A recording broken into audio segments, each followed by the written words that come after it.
Bonjour Monsieur Yves Semen.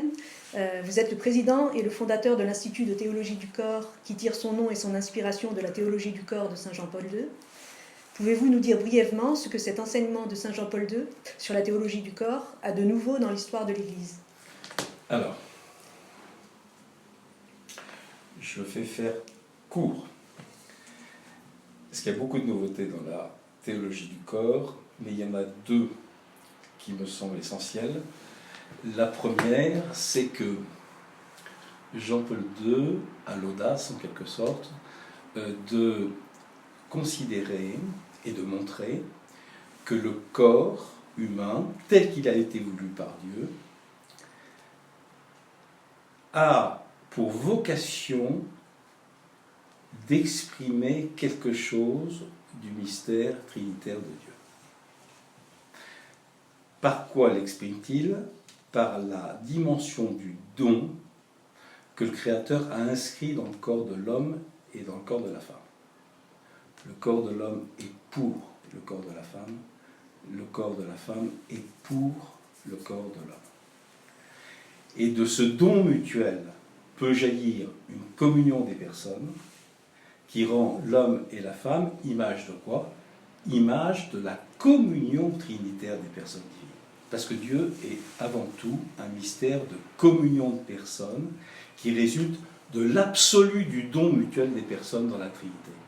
Eh bien, Dieu a voulu mettre l'image de ce qu'il était comme cœur brûlant d'amour, cœur brûlant de communion. Il a voulu en mettre l'image, il a voulu en mettre la manifestation dans le corps humain de l'homme et de la femme, qui sont faits par leur corps et qui apprennent de leur corps qui sont faits pour le don d'eux-mêmes.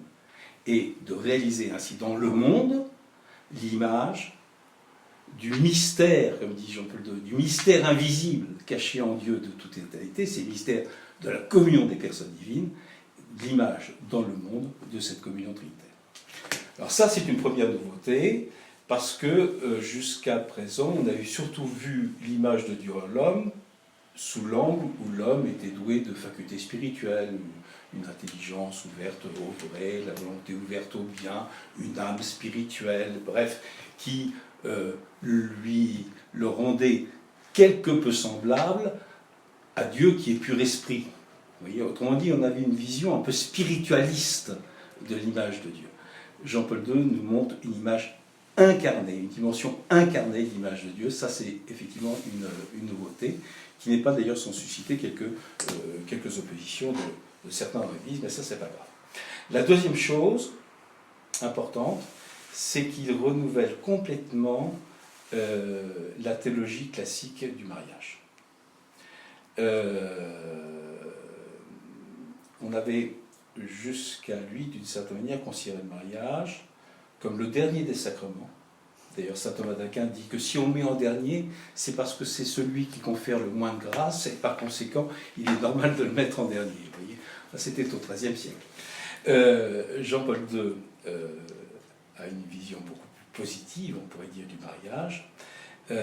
Il montre qu'en fait, Dieu veut se dire dans l'alliance originelle de l'homme et de la femme, je vous l'ai dit tout à l'heure, c'est la première nouveauté, mais qu'il se dit en plénitude dans l'union du Christ et de l'Église.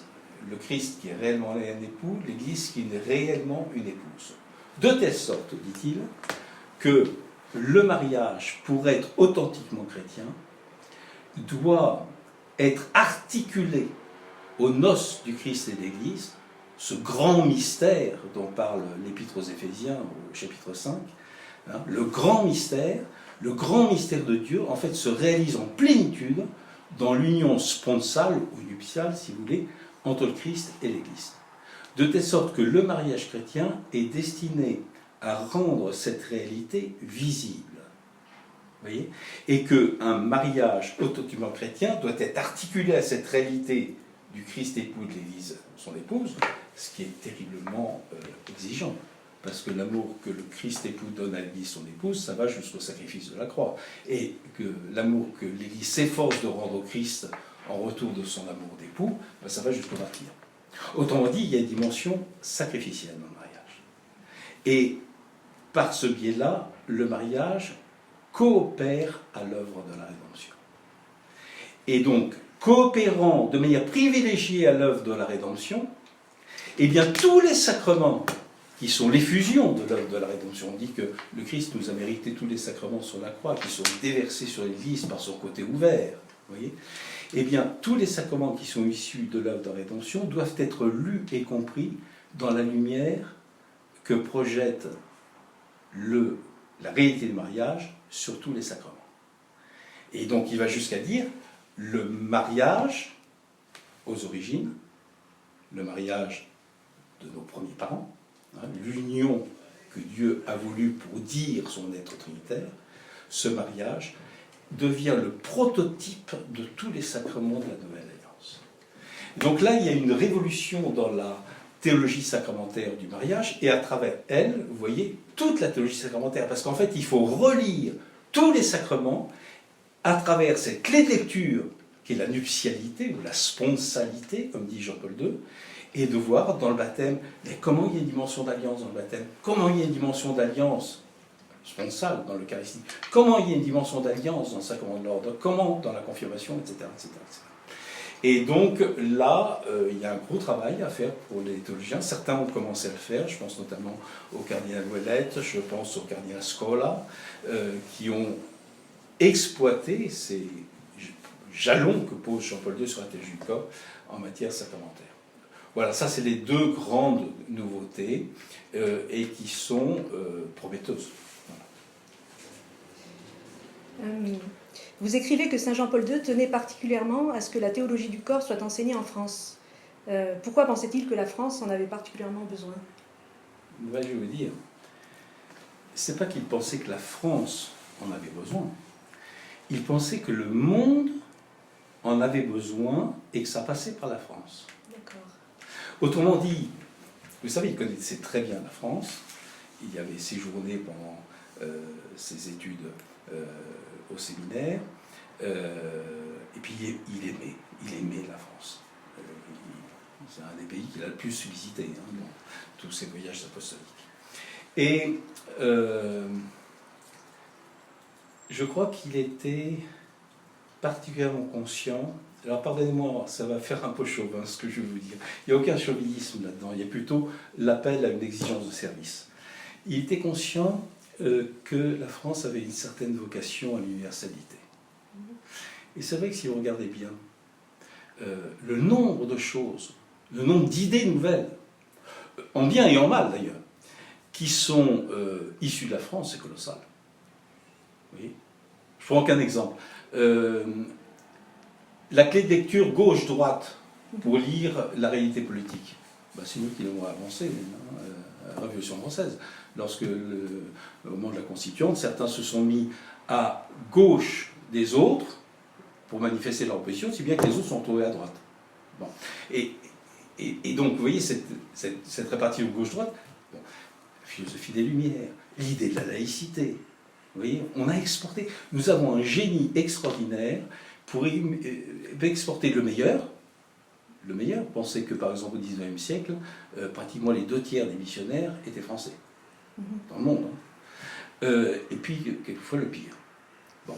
Et ça fait référence à quelque chose que mentionnait déjà le cardinal Pacelli, futur Pie XII, vous voyez, dans un discours qu'il a donné, une homélie qu'il a donnée à Notre-Dame de Paris en 1937, c'était juste avant d'être élu pape, sur la vocation de la France.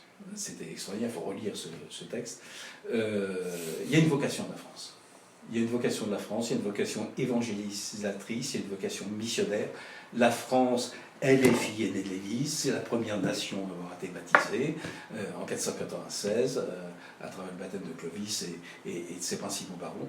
Donc, il y a vraiment une vocation.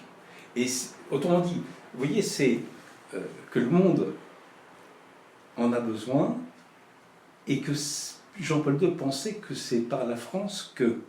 Et je vais vous donner un deuxième témoignage qui avait été donné là-dessus. Il est d'un professeur éminent qui enseigne aux États-Unis, docteur en philosophie, docteur en théologie, un laïc, il est père de 8 enfants. Il s'appelle Michael Wachstein. Il est autrichien d'origine, il enseigne aux États-Unis. Et c'est lui qui a publié la première édition critique intégrale des catéchèses sur la théologie du corps en 2006, donc l'édition anglo-américaine. Je l'ai rencontré lors d'un colloque sur la théologie du corps à Rome en 2010 ou 2011, et nous avons dîné ensemble, j'intervenais aussi, donc voilà, on faisait partie du dîner des intervenants, et nous avons échangé ensemble. Et il m'a dit la chose suivante, un Autrichien qui enseigne aux États-Unis, il m'a dit, publiez une édition critique intégrale française, comme il avait fait pour l'anglais. Et il me donne la raison suivante. Tant que la France ne se sera pas emparée de cet enseignement, le monde persistera à l'ignorer. Vous voyez ? Ça alors ? Étonnant. Un Autrichien enseignant aux États-Unis, donc il ne peut pas être accusé de chauvinisme franco-français, si vous voulez. Il y a quelque chose de mystérieux là-dedans. Hein. Mais c'est cette interpellation de Jean-Paul II. France, es-tu fidèle aux promesses de ton baptême ? Il y a des promesses qui sont données dans le baptême. Il y a des promesses d'engagement, il y a des promesses de service, il y a des promesses missionnaires, il y a des promesses d'évangélisation. Est-ce que la France y est fidèle ? Bon, c'est toute la question.